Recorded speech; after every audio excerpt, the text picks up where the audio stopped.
जय श्रीराम। ओम आंजनेयाय विद्महे वायुपुत्राय धीमहि तन्नो हनुमान् प्रचोदयात्।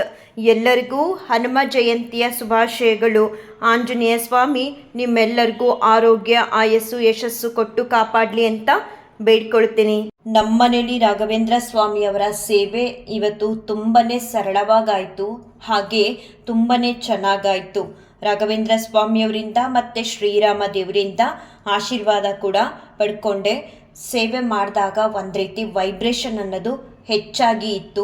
ತುಂಬ ಅಂದರೆ ತುಂಬ ಚೆನ್ನಾಗಾಯಿತು. ಸರಳವಾಗಿ ಪೂಜೆನ ರಾಘವೇಂದ್ರ ಸ್ವಾಮಿಯವರಿಗೆ ಮಾಡಿದ್ರೂ ಕೂಡ ಅದ್ಭುತವಾಗಿತ್ತು. ಮನೇಲಿ ರಾಯರ ಸೇವೆ ಅಂತಲೇ ಹೇಳ್ಬೋದು. ಇನ್ನು ನನಗೆ ಆದ ಒಂದು ಅನುಭವನ ತಿಳಿಸ್ಬೇಕು ಅಂತ ಅಂದರೆ, ಮನಸ್ಸು ಯಾವುದಾದ್ರೂ ಒಂದು ಕೆಲಸನ ಮಾಡೋದಕ್ಕೂ ಮುಂಚೆ ಬೇಡ ಅಂತ ಏನಾದರೂ ಸೂಚನೆನ ಕೊಟ್ಟರೆ ನಾವು ಆ ಮಾತನ್ನ ಕೇಳಬೇಕು. ಆ ಮಾತನ್ನ ಕೇಳದೆ ನಾವು ಮೀರಿ ಹೋದರೆ ಕಷ್ಟಗಳಿಗೆ ನಾವೇ ಕಾರಣ ಆದಂಗೆ ಆಗುತ್ತೆ. ಆ ರೀತಿ ಒಂದು ಅನುಭವ ಆಯಿತು. ಬೆಳಿಗ್ಗೆ ಎದ್ದು ಕೂಡಲೇ ಫೋನ್ನ ಚಾರ್ಜ್ಗೆ ಹಾಕಬೇಕು ಅಂತ ಹೇಳಿ ಚಾರ್ಜ್ ಹಾಕೋದಕ್ಕೆ ಅಂತ ಹೋದಾಗ ಯಾವತ್ತೂ ಕೂಡ ಸ್ವಿಚ್ ಆಫ್ ಮಾಡಿ ಚಾರ್ಜ್ಗೆ ಹಾಕಬೇಕು ಅಂತ ಅಂದ್ಕೊಳ್ದೇ ಇರೋ ನಾನು ಇವತ್ತು ಫೋನ್ನ ಸ್ವಿಚ್ ಆಫ್ ಮಾಡಿ ಚಾರ್ಜ್ಗೆ ಹಾಕ್ಬಿಡೋಣ ಅಂತ ಹೇಳಿ ಸ್ವಿಚ್ ಆಫ್ ಮಾಡೋದಕ್ಕೆ ಟ್ರೈ ಮಾಡಿದೆ. ಸ್ವಿಚ್ ಆಫ್ ಮಾಡುವಾಗ ಮನಸ್ಸು ಅನ್ನಿಸ್ತು, ಸ್ವಿಚ್ ಆಫ್ ಮಾಡಿದ್ರೆ ಫೋನು ಪ್ರಾಬ್ಲಮ್ ಆಗುತ್ತೆ ಅಂತ ಕ್ಲಿಯರಾಗಿ ಹೇಳ್ತು ಮನಸ್ಸು. ಆದರೆ ನಾನು ಅದನ್ನು ಅಷ್ಟು ನೆಗ್ಲೆಕ್ಟ್ ಮಾಡಿಬಿಟ್ಟೆ, ತಗೊಳ್ಳಿಲ್ಲ. ಅಯ್ಯೋ ಏನಾಗುತ್ತೆ, ಫೋನ್ನ ಸ್ವಿಚ್ ಆಫ್ ಮಾಡಿ ಚಾರ್ಜ್ಗೆ ಹಾಕ್ಬಿಟ್ಟು ಹೋಗಿ ಫ್ರೆಶ್ ಅಪ್ ಆಗಿ ಬಂದರೆ ಮತ್ತೆ ಸ್ವಿಚ್ ಆನ್ ಮಾಡ್ಕೋಬೋದು, ಅಷ್ಟರೊಳಗಡೆ ಚಾರ್ಜ್ ಆಗಿರುತ್ತೆ ಅಂತ ಅಂದ್ಕೊಂಡೆ. ಆ ರೀತಿಯೇ ಯೋಚನೆ ಕೂಡ ಮಾಡಿದೆ. ಮನಸ್ಸಿನ ಮಾತನ್ನ ನಾನು ಕೇಳದೆ ಹೋದೆ. ಫೋನ್ನ ಸ್ವಿಚ್ ಆಫ್ ಮಾಡಿ ಚಾರ್ಜ್ಗೆ ಹಾಕೋದಕ್ಕೆ ಕಾರಣ ಇಷ್ಟೇ. ಏನಂತ ಅಂದರೆ, ನಾನು ಎದ್ಮೇಲೂ ಕೂಡ ಕೆಲವೊಂದೊಂದು ಸಲ ಅಲಾರಾಮ್ ಹೊಡ್ಕೊಳ್ತಾನೆ ಇರುತ್ತೆ. ನಾನು ಫ್ರೆಶ್ ಅಪ್ ಆಗೋದಕ್ಕೆ ಅಂತ ಹೋದರೆ ಬರೋದು ಲೇಟ್ ಆಗುತ್ತೆ. ಅಷ್ಟರಲ್ಲಿ ಅಲಾರಾಮ್ ಹೊಡ್ಕೊಳ್ತಿರ್ಬೇಕಾದ್ರೆ ಮಗಳಿಗೂ ಕೂಡ ನಿದ್ದೆಗೆ ಡಿಸ್ಟರ್ಬ್ ಆಗುತ್ತೆ, ಹಾಗೆ ಮನೆಯವ್ರಿಗೂ ಕೂಡ ನಿದ್ದೆಗೆ ಡಿಸ್ಟರ್ಬ್ ಆಗಿಬಿಡುತ್ತೆ. ಸುಮ್ಮನೆ ಯಾಕೆ ನನ್ನಿಂದ ಅವರಿಬ್ಬರು ನಿದ್ದೆಗೆ ಡಿಸ್ಟರ್ಬ್ ಆಗೋದು ಅಂತ ಹೇಳಿಬಿಟ್ಟು ಒಂದು ಕ್ಷಣ ಫೋನ್ನ ಸ್ವಿಚ್ ಆಫ್ ಮಾಡಿಬಿಟ್ಟು ಚಾರ್ಜ್ಗೆ ಹಾಕ್ಬಿಟ್ಟು ಹೋಗಿ ಬಂದರೆ ಫ್ರೆಶ್ ಅಪ್ ಆಗೋದಕ್ಕೆ ಏನು ಡಿಸ್ಟರ್ಬೆನ್ಸ್ ಆಗಲ್ಲ ಅಂತ ಹೇಳಿ ಯೋಚನೆನ ಮಾಡಿದೆ. ಮತ್ತು ಅದೇ ರೀತಿ ಸ್ವಿಚ್ ಆಫ್ ಮಾಡೋದಕ್ಕೆ ಅಂತ ಹೋದಾಗ ಒಂದು ಸಲ ಮನ್ಸು ಅನ್ನಿಸ್ತು, ನೆಕ್ಸ್ಟು ಅಲಾರಾಮ್ ಯಾವ್ಯಾವ ಟೈಮ್ಗೆ ಇಟ್ಟಿದ್ದೀನಿ ಅದನ್ನು ಆಫ್ ಮಾಡಿಬಿಟ್ರೆ ಆಗುತ್ತಲ್ವ ಅಂತ. ಆದರೆ ಮತ್ತೆ ತಡ ಆಗುತ್ತೆ ಆಫ್ ಮಾಡ್ತಾ ನಿಂತ್ಕೊಂಡ್ರೆ ಅಂತ ಹೇಳಿಬಿಟ್ಟು ಸಡನ್ನಾಗಿ ನಾನು ಫೋನ್ನ ಸ್ವಿಚ್ ಆಫ್ ಮಾಡಿ ಚಾರ್ಜ್ಗೆ ಹಾಕ್ತೆ. ತುಂಬ ಕ್ಲಿಯರಾಗಿ ಮನಸ್ಸು ಸೂಚನೆಯನ್ನು ಕೊಡ್ತು, ಏನಾದರೂ ಫೋನ್ನ ಸ್ವಿಚ್ ಆಫ್ ಮಾಡಿದ್ರೆ ಫೋನು ಪ್ರಾಬ್ಲಮ್ ಆಗುತ್ತೆ ಅಂತ. ಅದನ್ನು ನಾನು ಲೆಕ್ಕಕ್ಕೆ ತೊಗೊಳ್ಳಿಲ್ಲ, ನೆಗ್ಲೆಕ್ಟ್ ಮಾಡಿದೆ. ಸರಿ, ಫ್ರೆಶ್ ಅಪ್ ಆಗಿ ಬಂದು ಬಾಗಿಲಿಗೆ ನೀರು ಹಾಕ್ತಾ ಇರಬೇಕಾದ್ರೆ ಬೆಳಗ್ಗೆನೆ ಒಂದು ಬಕೆಟು ಪ್ಯಾಸೇಜ್ಗೆಲ್ಲ ನೀರು ಹಾಕಿ ಬಂದೆ. ಇನ್ನೊಂದು ಬಕೆಟ್ನ ನಲ್ಲಿ ತುಂಬಿಸ್ತಾ ಇರಬೇಕಾದ್ರೆ ನನ್ನ ಕಿವಿ ಓಲೆ ತಿರುಪು ಸಡನ್ನಾಗಿ ಕೆಳಗಡೆ ಬೀಳ್ತು. ಆವಾಗ ನಾನು ಅಂದ್ಕೊಂಡೆ, ಏನಾದರೂ ಈ ತಿರುಪು ಇದಕ್ಕೂ ಒಂದೆರಡು ನಿಮಿಷ ಮುಂಚೆನೇ ಬಿದ್ದಿದ್ರೆ ಪ್ಯಾಸೇಜ್ನ ತೊಳಿತಿದ್ದೆ, ಆ ನೀರೊಳಗಡೆ ಹೊಟ್ಟೋಗ್ತಿತ್ತಲ್ಲ ಅಂತ ಹೇಳಿಬಿಟ್ಟು ಬಕೆಟ್ ನೀರನ್ನ ತುಂಬಿಸ್ತಾನೆ ನಾನೇನು ಮಾಡಿದೆ, ತಿರುಪನ್ನ ಹಾಗೆ ಹಾಕ್ಕೊಂಡು ನಂತರ ನಾನು ರಾಯರ ಸೇವೆ ಏನೆಲ್ಲ ಇತ್ತು ಅದನ್ನೆಲ್ಲ ಪ್ರಿಪೇರ್ ಮಾಡ್ಕೊಳ್ತಾ ಇದ್ದೆ. ಸಡನ್ನಾಗಿ ಫೋನ್ನ ಚಾರ್ಜ್ಗೆ ಹಾಕಿದ್ದೀನಲ್ಲ, ತಾಳು ಆನ್ ಮಾಡಿಬಿಡೋಣ, ರಾಯರದು ಕೆಲವೊಂದೊಂದು ಸ್ತೋತ್ರಗಳು ಬರ್ತಿರುತ್ತೆ, ಅದನ್ನು ಹಾಕಿ ರಾಯರ ಸೇವೆನ ಮಾಡ್ತಿದ್ರೆ ಏನೋ ಒಂದು ರೀತಿ ನಾವು ಭಕ್ತಿ ಅನ್ನೋದ್ರಲ್ಲಿ ಇನ್ನೂ ಹೆಚ್ಚಾಗಿ ಇನ್ವಾಲ್ವ್ ಆಗ್ತೀವಿ ಅಂತ ಹೇಳಿಬಿಟ್ಟು ಫೋನ್ನ ಸ್ವಿಚ್ ಆನ್ ಮಾಡೋಣ ಅಂತ ಹೋಗ್ತೀನಿ. ಫೋನ್ ಎಷ್ಟು ಸ್ವಿಚ್ ಆನ್ ಮಾಡಿದ್ರೂ ಕೂಡ ಆನ್ ಆಗುತ್ತೆ. ಆನ್ ಆದಮೇಲೆ ಈಗ ಹೊಸದಾಗಿ ನಾವು ಫೋನ್ ತೊಗೊಂಡ್ರೆ ಹೇಗೆ ಕೆಲವೊಂದೊಂದು ಇನ್ಫಾರ್ಮೇಷನ್ನ ಕೇಳುತ್ತೋ ಹಾಗೆ ಒನ್ ಬೈ ಒನ್ ಕೇಳ್ತಾ ಇದ್ದೆ. ನಾನು ಏನು ಟ್ರೈ ಮಾಡಿದ್ರೂ ಕೂಡ ಮೊದಲು ಹೇಗಿತ್ತು ಸ್ವಿಚ್ ಆಫ್ ಮಾಡೋದಕ್ಕೂ ಮುಂಚೆ ನನ್ನ ಫೋನು ಹಾಗೆ ಏನೂ ಕೂಡ ಬರ್ತಿಲ್ಲ. ಯಾವ ಆ್ಯಪ್ಸ್ ಕೂಡ ಬರ್ತಿಲ್ಲ, ಯಾವ ಕಾಂಟ್ಯಾಕ್ಟ್ ಕೂಡ ಬರ್ತಿಲ್ಲ, ಸ್ವಿಚ್ ಆನೇ ಆಗ್ತಿಲ್ಲ. ಎಷ್ಟೋ ಸಲ ತುಂಬ ಟ್ರೈ ಮಾಡಿದ್ಮೇಲೆ ಸ್ವಿಚ್ ಆನ್ ಆಯಿತು. ಸ್ವಿಚ್ ಆನ್ ಆದಮೇಲೆ ಈ ರೀತಿ ಹೊಸದಾಗಿ ಕೆಲವೊಂದೊಂದು ಇನ್ಫಾರ್ಮೇಷನ್ನ ಕೇಳ್ತಾ ಇದೆ. ಆ ಇನ್ಫಾರ್ಮೇಷನ್ನ ನಾನು ಸ್ವಲ್ಪ ಕೊಡೋದಕ್ಕೂ ಕೂಡ ಟ್ರೈ ಮಾಡಿದೆ, ಬಟ್ ಸ್ವಿಚ್ ಆನ್ ಆಗ್ತಿಲ್ಲ. ನಾನು ರಾಘವೇಂದ್ರ ಸ್ವಾಮಿಯವರ ಸೇವೆನ ಮಾಡಬೇಕು, ಒಂದು ಕಡೆ ಮೌನ ವ್ರತದಲ್ಲಿದ್ದೀನಿ, ಸರಿ ಇನ್ನೊಂದು ಕಡೆ ಸ್ತೋತ್ರಗಳನ್ನ ನಾನು ಹಾಕ್ಕೊಂಡು ಸೇವೆನ ಮಾಡೋಕ್ಕಾಗ್ತಿಲ್ಲ. ಏನು ಮಾಡೋದು, ನನಗೆ ಒಂಥರ ಗಾಬರಿ ಆದಂಗಾಯಿತು. ಸಡನ್ನಾಗಿ ಏನಾಯಿತು, ಫೋನು ಮನ್ಸು ಕೂಡ ಹೇಳ್ತು ಈ ರೀತಿ ಸ್ವಿಚ್ ಆಫ್ ಮಾಡಬೇಡ, ಫೋನು ಪ್ರಾಬ್ಲಮ್ ಆಗುತ್ತೆ ಅಂತ. ಅದನ್ನು ನಾನು ಗಮನದಲ್ಲಿ ತೊಗೊಳ್ದೆ, ಈ ರೀತಿ ಮಾಡ್ಕೊಂಬಿಟ್ನಲ್ಲ ಅಂತ ಹೇಳಿ ಹೋಗಲಿ ಜೋರಾಗಿ ಮಾತಾಡಿದ್ರೆ ನನ್ನ ಮಗಳನ್ನ ಎಬ್ಬಿಸ್ಬಿಟ್ಟು ಫೋನ್ ಸರಿ ಮಾಡಿಕೊಡು ಅಂತ ಕೇಳ್ಬೋದು. ಅವಳ ಜೊತೆ ಮಾತು ಕೂಡ ಆಡೋ ಹಾಗಿಲ್ಲ, ಯಾಕಂದರೆ ನಾನು ಮೌನ ವ್ರತದಲ್ಲಿದ್ದೆ. ಏನು ಮಾಡೋದು ಅಂತ ಗೊತ್ತಾಗ್ತಿಲ್ಲ. ಈ ಕಡೆ ರಾಯರ ಸೇವೆಗೂ ಕೂಡ ನಾನು 100% ಭಕ್ತಿಯಿಂದ ಅವ್ರಿಗೆ ಸೇವೆನ ಸಲ್ಲಿಸೋಕ್ಕೆ ಆಗ್ತಾ ಇರಲಿಲ್ಲ. ಆದರೂ ಪರವಾಗಿಲ್ಲ ಅಂತ ಹೇಳಿಬಿಟ್ಟು ನನ್ನ ಮಗಳು ಮಲಗಿರೋ ಜಾಗಕ್ಕೆ ಹೋಗಿ ದೂರ ನಿಂತ್ಕೊಂಡು ಸ್ವಲ್ಪ ಅವಳ ಕರ್ಟನ್ನೆಲ್ಲ ಶೇಕ್ ಮಾಡಿದೆ. ಅವಾಗ ಅವಳು ಎಚ್ಚರ ಆದ್ಲು. ಎಚ್ಚರ ಆದ ತಕ್ಷಣ ನಾನು ಅವಳ ಕೈಗೆ ಫೋನ್ನ ಕೊಟ್ಬಿಟ್ಟ ತಕ್ಷಣ ಅವಳಿಗೆ ಅರ್ಥ ಆಯಿತು, ಏನೋ ಫೋನ್ ಪ್ರಾಬ್ಲಮ್ ಮಾಡ್ಕೊಂಡಿದ್ದಾರೆ ಅಮ್ಮ ಅಂತ ಹೇಳಿಬಿಟ್ಟು. ಸರಿ ಪಾಪ ಅವಳು ಕೂಡ ಅಷ್ಟೊತ್ತಿನಲ್ಲೇ ಒಂದು 10 ನಿಮಿಷ ಟ್ರೈ ಮಾಡಿದ್ಲು ಸರಿ ಮಾಡೋದಕ್ಕೆ ಅಂತ. ಅದು ಸರಿ ಆಗ್ತಿಲ್ಲ. ಆಮೇಲೆ ಮತ್ತೆ ನಾನು ನೆಕ್ಸ್ಟ್ ಟೈಮ್ ಹೋದಾಗ ಇದು ಸರಿ ಆಗ್ತಿಲ್ಲ ಫೋನು, ನಾನು ಬೆಳಿಗ್ಗೆ ಎದ್ದು ನೋಡ್ತೀನಿ ಅಂತ ಹೇಳಿದ್ಲು. ಸರಿ ಆಯಿತು, ಮತ್ತೆ ನಾನು ಅವಳಿಗೆ ಡಿಸ್ಟರ್ಬ್ ಮಾಡಬಾರ್ದು ಅಂತ ಹೇಳಿಬಿಟ್ಟು ಮಲ್ಕೋ ಅಂತ ಹೇಳಿ ನಾನು ರೂಮ್ ಡೋರ್ ಕ್ಲೋಸ್ ಮಾಡಿಕೊಂಡು ಬಂದು ರಾಘವೇಂದ್ರ ಸ್ವಾಮಿಯವ್ರ ಸೇವೆನ ಮಾಡಿದೆ. ತುಂಬ ಚೆನ್ನಾಗಾಯಿತು. ರಾಯರ ಅಕ್ಷರ ಮಾಲಿಕಾ ಸ್ತೋತ್ರ ಬರುತ್ತಲ್ಲ, ಅದನ್ನು ಹೇಳ್ಕೊಳ್ತಾ ಇರಬೇಕಾದ್ರೆ ಯಾಕೋ ಗೊತ್ತಿಲ್ಲ ಆ ಸ್ತೋತ್ರನ ನಾನು ಹೇಳಬೇಕು ಅನ್ನೋ ಮನಸ್ಸು ಬಂತು. ಹಾಗಾಗಿ ಪ್ರತಿನಿತ್ಯ ಹೇಳುವಂಥ ಒಂದು ಅಭ್ಯಾಸನ ಮಾಡ್ಕೊಂಡಿದ್ದೀನಿ. ಅದನ್ನು ಹೇಳ್ತಾ ಇರಬೇಕಾದ್ರೆ ಶ್ರೀರಾಮ ದೇವರಿಂದ ಆಶೀರ್ವಾದವಾಗಿ ಒಂದು ಗುಲಾಬಿ ಹೂವು ಸಿಕ್ತು. ತುಂಬ ಖುಷಿ ಆಯಿತು ಶ್ರೀರಾಮ ದೇವರ ಆಶೀರ್ವಾದನ ನೋಡಿ ಕಣ್ಣಿಂದ. ತುಂಬ ಅಂದರೆ ತುಂಬ ಖುಷಿ ಆಯಿತು. ಕೆಲವೊಂದೊಂದು ವಿಡಿಯೋ ಕ್ಲಿಪ್ಪಿಂಗ್ಸ್ನ ತೊಗೊಳಕ್ಕೆ ಆಗಲಿಲ್ಲ. ಯಾಕಂತ ಅಂದರೆ ಅಕ್ಷರ ಮಾಲಿಕಾ ಸ್ತೋತ್ರನ ನಾನು ಇವಾಗಷ್ಟೇ ಕಲಿತಾ ಇರೋದು. ಸೊ ಫೋನ್ ನೋಡಿಕೊಂಡೇ ಹೇಳಬೇಕು. ಇನ್ನೊಂದು ಫೋನು ಪ್ರಾಬ್ಲಮ್ ಆಗೋಯಿತು.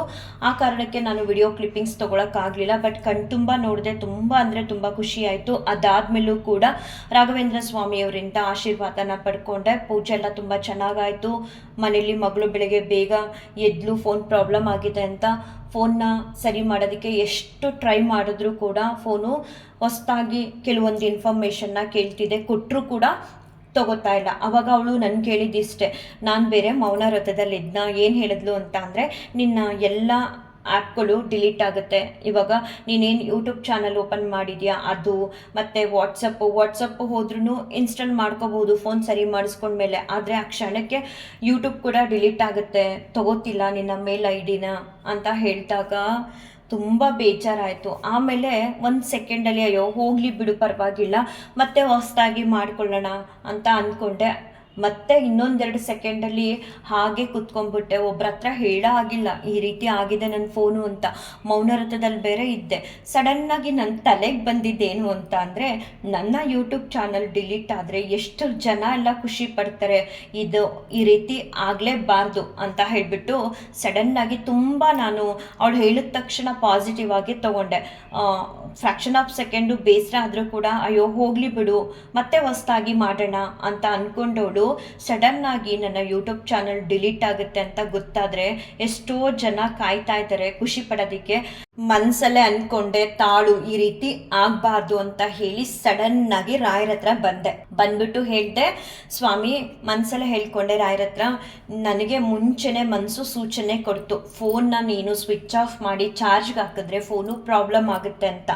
ಅದನ್ನು ನಾನು ಹೆಚ್ಚಾಗಿ ಗಮನಿಸಲಿಲ್ಲ. ಮೀನ್ಸ್ ನೆಗ್ಲೆಕ್ಟ್ನ ಮಾಡಿಬಿಟ್ಟೆ, ತಗೊಳ್ದೆ ಹೋದೆ. ನನ್ನ ಮನಸ್ಸು ಕೊಟ್ಟಂತಹ ಸಜೆಷನ್ನ ನಾನು ತಿರಸ್ಕಾರ ಮಾಡಿಬಿಟ್ಟೆ ಒಂದು ರೀತಿ. ಅದ್ರ ಪರಿಣಾಮ ಇವಾಗ ಫೋನು ಪ್ರಾಬ್ಲಮ್ ಆಗಿದೆ. ಪ್ರಾಬ್ಲಮ್ ಆಗೋದ್ರ ಜೊತೆಗೆ ಯೂಟ್ಯೂಬ್ ಕೂಡ ಡಿಲೀಟ್ ಆಗುತ್ತೆ ಅಂತ ನನ್ನ ಮಗಳು ಹೇಳ್ತಿದ್ದಾಳೆ. ಮತ್ತು ಅವಳ ಜೊತೆ ನಾನು ಮಾತಾಡೋದಕ್ಕೂ ಕೂಡ ಆಗ್ತಿಲ್ಲ.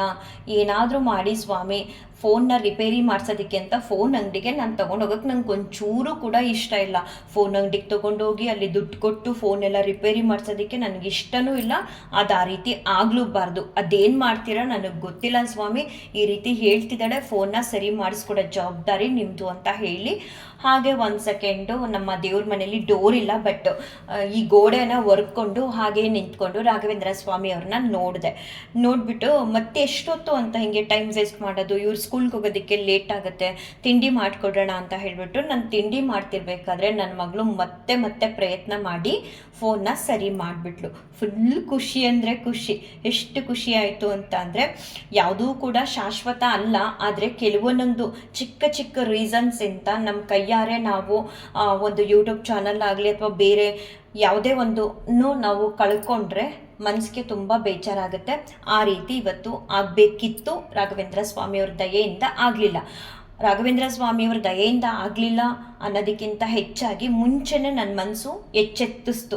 ಈ ರೀತಿ ಆಗುತ್ತೆ, ಫೋನ್ನ ನೀನು ಸ್ವಿಚ್ ಆಫ್ ಮಾಡಬೇಡ, ಸ್ವಿಚ್ ಆಫ್ ಮಾಡಿದ್ರೆ ಪಕ್ಕ 100% ಪ್ರಾಬ್ಲಮ್ ಆಗುತ್ತೆ ಅಂತ ಹೇಳಿ. ಬಟ್ ನಾನು ಕೇಳ್ಕೊಳ್ಳಿಲ್ಲ ನನ್ನ ಮನಸ್ಸಿನ ಮಾತನ್ನ. ಮತ್ತು ಮನಸ್ಸು ಇಷ್ಟು ನೀಟಾಗಿ ಡೈರೆಕ್ಷನ್ ಮಾಡುತ್ತೆ, ಈ ರೀತಿ ಆಗುತ್ತೆ ಅಂತ ತಿಳಿಸುತ್ತೆ ಮುಂಚೆನೇ ಅಂದರೆ ಅದಕ್ಕೆ ಕಾರಣ ರಾಘವೇಂದ್ರ ಸ್ವಾಮಿಯವರು. ಅವರು ಕೊಡ್ತಿರುವಂತಹ ಒಂದು ಚಿಕ್ಕದಾದಂತಹ ಜ್ಞಾನ. ಆ ಜ್ಞಾನದಿಂದ ಎಷ್ಟೋ ಬಾರಿ ನನಗೆ ಇದೇ ರೀತಿ ಆಗುತ್ತೆ, ನೆಕ್ಸ್ಟು ಏನು ನಡೆಯುತ್ತೆ ಅದನ್ನು ನನಗೆ ಕನಸಲ್ಲೂ ತೋರಿಸ್ಕೊಡ್ತಾರೆ, ಹಾಗೆ ಮನಸ್ಸಲ್ಲೂ ಕೂಡ ತೋರಿಸ್ಕೊಡ್ತಾರೆ. ಅದ್ರ ಪ್ರಕಾರ ನಾನು ಹೋಗಲಿಲ್ಲ ಅಂತ ಅಂದರೆ ಕಟ್ಟಿಟ್ಟ ಬುದ್ಧಿ ಪ್ರಾಬ್ಲಮ್ ಆಗೋದು ಹೇಗೋ ಇವತ್ತು ನನ್ನ ಯೂಟ್ಯೂಬ್ ಚಾನಲ್ ಡಿಲೀಟ್ ಆಗುವಂತಹ ಪರಿಸ್ಥಿತಿ ಬಂದಿತ್ತು. ಬಟ್ ಆಗಲಿಲ್ಲ. ಆ ರೀತಿ ಆಗುತ್ತೆ ಅಂತ ಹೇಳಿದ ತಕ್ಷಣ ನನ್ನ ಮಗಳು, ನಾನು ಒಂದು ಸೆಕೆಂಡ್ ಬೇಜಾರಾದೆ. ಆಮೇಲೆ ಹೋದ್ರೂ ಹೋಗ್ಲಿ ಬಿಡು, ಪರವಾಗಿಲ್ಲ, ಇನ್ನೇನು ಮಾಡೋದು, ಹೊಸ್ದಾಗಿ ಮಾಡ್ಕೊಳ್ಳೋಣ ಅಂತ ಅಂದ್ಕೊಂಡವಳು ಸಡನ್ನಾಗಿ ನನ್ನ ಯೂಟ್ಯೂಬ್ ಚಾನಲ್ ಡಿಲೀಟ್ ಆಗಿಬಿಟ್ರೆ ಈ ಥರ ಎಲ್ಲ ಇದ್ದಾರೆ ಖುಷಿ ಪಡೋರು, ಸೊ ಬೇಡ ಹೋಗೋಣ ರಾಯರ ಹತ್ರ ಅಂತ ಹೇಳಿ ರಾಯರ ಹತ್ರ ಪ್ರಾರ್ಥನೆ ಮಾಡಿದೆ. ಆಮೇಲೆ ಎಲ್ಲವನ್ನೂ ಕೂಡ ಒಂದು 8 ಗಂಟೆ ಅಷ್ಟರೊಳಗಡೆ ಫೋನ್ನ ಸರಿ ಮಾಡಿಕೊಟ್ಲು ನನ್ನ ಮಗಳು. ಇದರಿಂದ ನಾನು ಅರ್ಥ ಮಾಡ್ಕೊಂಡಿದ್ದು ಏನಂತ ಅಂದರೆ, ನಮ್ಮ ಮನಸ್ಸು ಏನಾದರೂ ಒಂದು ಹೇಳ್ತಿದ್ರೆ ಆ ಮಾತನ್ನು ನಾವು ಕೇಳಬೇಕು, ಅದನ್ನು ಅಲ್ಗಳಿಬಾರ್ದು. ಅಥವಾ ನಮಗೆ ರಾಘವೇಂದ್ರ ಸ್ವಾಮಿಯವರು ಏನಾದರೂ ಒಂದು ಸೂಚನೆನ ಕೊಡ್ತಿದ್ದಾರೆ ಅಂತ ಅಂದರೆ ಅದನ್ನು 100 ಬಾರಿ ಆದ್ರೂ ಗಮನ ಇಟ್ಟು ನಾವು ಆ ಸೂಚನೆಯನ್ನು ಅರ್ಥ ಮಾಡ್ಕೊಳ್ಳುವಂತಹ ಪ್ರಯತ್ನನ ಮಾಡಬೇಕು. ಯಾಕೆ ಈ ಥರ ಸೂಚನೆ ಕೊಡ್ತಿದ್ದಾರೆ, ಇದನ್ನು ನಾನು ಯಾಕೆ ಒಪ್ಕೊಳ್ತಿಲ್ಲ, ಈ ಸೂಚನೆ ಅರ್ಥ ಏನು, ಅಥವಾ ನನ್ನ ಮನಸ್ಸು ಯಾಕೆ ಈ ಥರ ಮಾಡಬಾರ್ದು ಅಂತ ತಿಳಿಸ್ತಿದೆ, ಇದರಿಂದ ಏನೋ ಒಂದಿದೆ, ನಾವು ಅರ್ಥ ಮಾಡ್ಕೊಳ್ಳುತ್ತೆ. ಆ ಕ್ಷಣದಲ್ಲಿ ಸಡನ್ನಾಗಿ ಅದನ್ನು ನಾವು ನೆಗ್ಲೆಕ್ಟ್ ಮಾಡಿ ನಮ್ಮ ಯೋಚನೆ ಪ್ರಕಾರ ಹೋದರೆ ಖಂಡಿತವಾಗ್ಲೂ ಕಟ್ಟಿಟ್ಟ ಬುದ್ಧಿ ಯಾವುದೇ ಒಂದು ಸಿಚುವೇಶನ್ ಆದರೂ ಸರಿ ನಮಗೆ ತೊಂದರೆ ಅನ್ನೋದು ಆಗೋದು. ಆ ರೀತಿ ನನಗೆ ಒಂದು ಅನುಭವ ಆಯಿತು, ಅದನ್ನು ನಾನು ಈ ವಿಡಿಯೋ ಮೂಲಕ ಶೇರ್ ಮಾಡ್ಕೊಂಡಿದ್ದೇನೆ. ಅತ ಶ್ರೀ ರಾಘವೇಂದ್ರ ಸ್ತೋತ್ರಂ ಶ್ರೀ ಪೂರ್ಣಬೋಧ ಗುರುತೀರ್ಥಪಯೋಬ್ಧಿಪಾರ ಕಾಮಾರಿಮಾಕ್ಷಮ ಶಮಾಕ್ಷಿರ ಸ್ಪೃಶಂತೆ ಪೂರ್ವೋತ್ತರಾಮಿತ ತರಂಗ ಜರಸ್ಸು ಹಂಸ ದೇವಾಲಿ ಸೇವಿತ ಪರಾಗ್ರಿ ಪ್ರಯೋಜ ಲಗ್ನ ಜೀವೇಶ ಭೇದ ಗುಣಪೂರ್ತಿ ಜಗತ್ಸ ಸತ್ವ ನೀಚೋಚ್ಚ ಭಾವ ಮುಖನಗ್ರಣೈ ಸಮೇತ ದುರ್ವಾದಿಜಾಪತಿ ಗಿಲೈ ಗುರು ರಾಘವೇಂದ್ರ ವಾಗ್ದೇವತಾ ಸರಿದಂ ವಿಮಲೀಕರೂತು ಶ್ರೀ ರಾಘವೇಂದ್ರ ಸಕಲ ಪ್ರದಾತ ಸ್ವಭಾದ ಕಂಜದ್ವಯ ಭಕ್ತಿ ಮಧ್ಯ ಅಗಾದ್ರಿ ಸಂಬೇತನ ದೃಷ್ಟಿ ವಜ್ರ ಕ್ಷಾಮ ಸುರೇಂದ್ರೋ ಉತ್ತುಮಾಂ ಸದಾಯಂ ಶ್ರೀ ರಾಘವೇಂದ್ರೋ ಹರಿಪಾದ ಕಂಚ ನಿಷೇವಣಾಬ್ಧ ಸಮಸ್ತ ಸಂಪತ್ತು ದೇವ ಸ್ವಭಾವೋ ದಿವಿಜದ್ರುಮೋಯಮಿಷ್ಟಪ್ರದೋ ಮೇ ಸತತಂ ಸಭೂಯಾತ್ ಭವ್ಯ ಸ್ವರೂಪೋ ಭವದುಃಖತೂಲ ಸಂಗಾಗ್ನಿ ಚರ್ಯ ಸುಖಧೈರ್ಯಶಾಲಿ ಸಮಸ್ತ ದುಷ್ಟಗ್ರಹ ನಿಗ್ರಹೇಶೋ ದುರತ್ಯಯೋ ಪ್ಲಪ್ಪಲ್ಲವ ಸಿಂಧು ಸೇತು ನಿರಸ್ತ ದೋಷೋ ನಿರವಧ್ಯ ವೇಷ ಪ್ರತ್ಯರ್ಥಿ ಮೂಕತ್ವ ನಿಧಾನ ಭಾಷಃ ವಿದ್ವತ್ ಪರಿಚಯ ಮಹಾವಿಶೇಷೋ ವಾಗ್ವೈಖರಿ ನಿರ್ಜಿತ ಭವ್ಯಶೇಷ ಸಂತಾನ ಸಂಪತ್ ಪರಿಶುದ್ಧ ಭಕ್ತಿ ವಿಜ್ಞಾನ ವಾಗ್ದೇಹ ಸುಪಾಠವಾದಿನ್ ತತ್ಪಾ ಶರೀರೋತ್ತ ಸಮಸ್ತ ದೋಷಾನ್ ಹತ್ವೋಸನುದ್ವದ್ ಗುರು ರಾಘವೇಂದ್ರ ಯತ್ಪಾದೋದಕ ಸಂಚಯ ಸುರನದಿ ಮುಖ್ಯ ಅಪಗಾಸಾಂದಿತ ಸಂಖ್ಯಾನುತ್ತಮ ಪುಣ್ಯ ಸಂಘ ವಿಲಸತ್ ಪ್ರಖ್ಯಾತ ಪುಣ್ಯಾವಹ ದುಸ್ತಾಪತ್ರಯ ಶಾಸನೋ ಭೂವಿಮಹ ವಂದ್ಯ ಸುಪತ್ರ ಪ್ರದೋ ವ್ಯಂಗ್ಯಸ್ವಂಗ ಸಮೃದ್ಧಿತೋ ಗ್ರಹಮ ಪಾಪಾಪಹಸ್ತಂ ಶ್ರೇಯೇ ಯತ್ಪಾದ ಕಂಜರಜಸಾ ಪರಿಭೂಷಿತಾಂಗ ಯತ್ಪಾದ ಪದ್ಮ ಮಧುಪಾಯಿತ ಮಾನಸಾಯೇ ಯತ್ಪಾದ ಪದ್ಮ ಪರಿಕೀರ್ತನ ಜೀರ್ಣ ವಾಚಃ ಸ್ತಬ್ಧಶನಂ ದುರಿತ ಕಾನನದಾವಭೂತಂ ಸರ್ವತಂತ್ರ ಸ್ವತಂತ್ರೋ ಸೋ ಶ್ರೀಮಧ್ವಮದಮರ್ದನಃ ವಿಜಯೇಂದ್ರ ಕರಾಬ್ಜೋತ್ರ ಸುಧೀಂದ್ರವರ ಪುತ್ರಕಃ ಶ್ರೀರಾಘವೇಂದ್ರೋ ಯತಿರಾಟ್ ಗುರುರ್ಮೇಸ್ಯಾದ್ಯ ಭಯಾಪಹ ಜ್ಞಾನಭಕ್ತಿ ಸುಪುತ್ರಾಯು ಯಶಸ್ವಿ ಪುಣ್ಯವರ್ಧನಃ ಪ್ರತಿವಾದಿ ಜಯಸ್ವಾಂತ ವೇದ ಚಿನ್ನಾದರೋ ಗುರುಃ ಸರ್ವವಿದ್ಯ ಪ್ರವೀಣೋ ನ್ಯೋ ರಾಘವೇಂದ್ರಾನ್ಯ ವಿದ್ಯತೆ ಅಪರೋಕ್ಷೀಕೃತ ಶೇಷ ಸಮುಪೇಕ್ಷಿತ ಭಾವಜಃ ಅಪೇಕ್ಷಿತ ಪ್ರದಾತಾನ್ಯೋ ರಾಘವೇಂದ್ರಾನ್ಯ ವಿದ್ಯತೆ ದಯಾ ದಾಕ್ಷಿಣ್ಯ ವೈರಾಗ್ಯ ವಾಕ್ಪಾಠೋ ಮುಖಾಂಕಿತಃ ಶಾಪಾನುಗ್ರಹ ಶಕ್ತೋನ್ಯೋ ರಾಘವೇಂದ್ರಾನ್ಯ ವಿದ್ಯತೆ ಅಜ್ಞಾನ ವಿಸ್ಮೃತಿ ಭ್ರಾಂತಿ ಸಂಶಯ ಅಪಸ್ಮೃತಿಕ್ಷಯ ತಂತ್ರ ಕಂಪವಚ ಕೌಂಟ್ಯ ಮುಖ ಯೇಚೇಂದ್ರಿಯೋದ್ಭವ ದೋಷಾಸ್ತೆ ನಾಶಮಾಯಾಂತಿ ರಾಘವೇಂದ್ರ ಪ್ರಸಾದತಃ ಶ್ರೀರಾಘವೇಂದ್ರಾಯ ನಮಃ ಇತ್ಯಷ್ಟಾಕ್ಷರ ಮಂತ್ರತಃ ಜಪಿತಾ ದ್ವಾಮಿತಾ ನಿತ್ಯಂ ಇಷ್ಟಾರ್ಥ ಸುರ್ಣ ಸಂಶಯ ಹಂತನಕ್ಕಾಯ್ಜ ದೋಷೋ ನಾತ್ಮಾತ್ಮೀಯ ಸಮುದ್ಭವಾನ್ ಸರ್ವಾನಪಿ ಉಪಸ್ಥಾಚು ದತಾತ್ ಗುರುರಾತ್ಮವಿತ್ತು ಇತಿ ಕಾಲತ್ರಯೇ ನಿತ್ಯಂ ಪ್ರಾರ್ಥನಾ ಯಶ್ಕರೋತಿ ಶಃ इह मुद्राप्त सर्वेष्टौ मोदतेनात्र संशयः अगम्य महिमा लोके राघवेन्द्रो महाश्रेयः श्रीमद्वमददुग्धाब्धिचन्द्रोऽवतु सदानकः सर्वयात्राफलाव्याप्ति यथाशक्ति प्रदक्षिणं करोमि तव सिद्ध्यस्य वृन्दावनगतं जलं शिरसा धारयाम्यद्य सर्वतीर्थफलाप्तये सर्वाभीष्टार्थसिद्ध्यर्थं नमस्कारं करोम्यहं तव संकीर्तनं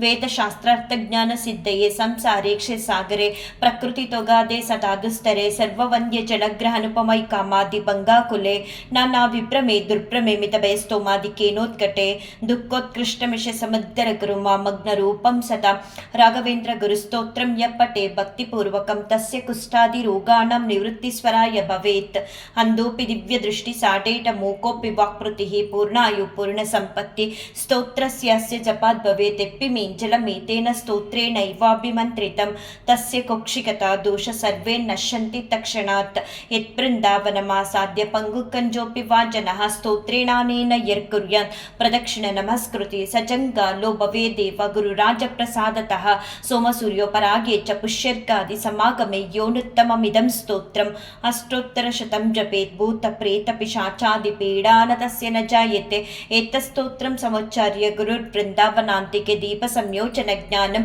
पुत्रलाभो भवेत् ध्रुवं परवादिजयो दिव्यज्ञानभक्त्यादिवर्धनं सर्वाभीष्टार्थप्रवृत्ति सन्नात्रकार्यविचारणः राजचोर महाव्याघ्र सर्पनक्रादिपीडनं न जायते स्य स्तोत्रस्य प्रभावन्नात्र संशयः यो भक्त्या गुरुराघवेन्द्रचरणं दुन्दुं स्मरं यः पठे स्तोत्रं दिव्यमिदं सदा नैभवे तस्या सुखं किञ्चन किन्त्विष्टार्थसमृद्धिरेव कमलानाथप्रसादो दयात् कीर्तिर्दिग्विदितविभूतिरतुला साक्षी हयास्योत्र हि इति श्रीराघवेन्द्रार्य गुरुराजप्रसादतः कृतं स्तोत्रमिदं पुण्यं श्रीमद्भिषर्पणाभिदहि पूज्याय राघवेन्द्राय सत्यधर्मरताय च भजतां कल्पवृक्षाय नमतां कामधेनुवे दुर्वादिध्वान्तरवये वैष्णवेन्दीवरेन्दवे श्रीराघवेन्द्रगुरवे नमो अत्यन्तदयालवे इति श्रीमदप्पण्णाचार्य विरचिता राघवेन्द्र स्तोत्रम्। श्रीकृष्णार्पणमस्तु श्रीकृष्णार्पणमस्तु श्रीकृष्णार्पणमस्तु।